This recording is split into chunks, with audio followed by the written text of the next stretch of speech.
Hello friend, આ છે મારા ઘરના મંદિરના ભગવાન. પૂજા થઈ ગઈ.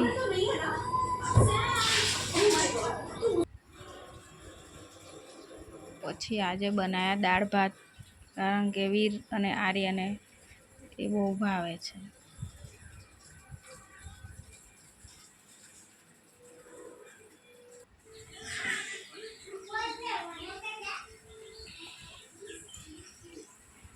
પછી વીરને સ્કૂલે લઈ જવા માટે મકાઈ અને દૂધીનો પોતિયો બનાવી દીધો.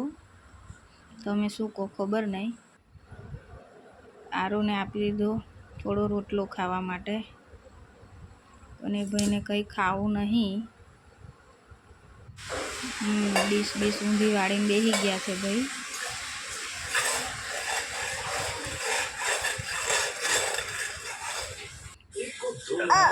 ઘરમાં આવી છીપકલી અને જોઈને આરું રમવા લાગ્યું, અને બહુ ગમે.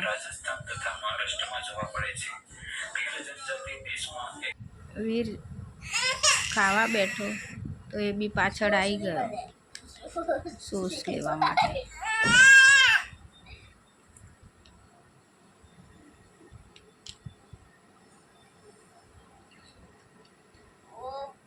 વીર રેડી થઈને ગયો સ્કૂલ. આર્ય ઊંઘી ગયો. આર્ય ઊંઘે ત્યાં સુધી મેં કરી દઉં ઘરના કામ.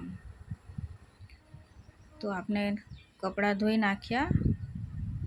એને લઈને આવી ગઈ હું ધાબા પર. સરસ મજાનો તડકો આજે બહુ દિવસ પછી જોવા મળ્યો.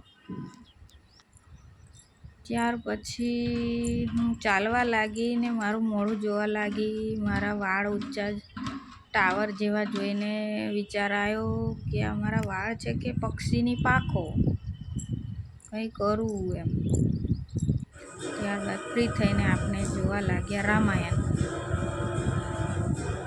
રાત્રે રહી ગયું હતું જોવાનું. ચલો દોસ્તો, બાય.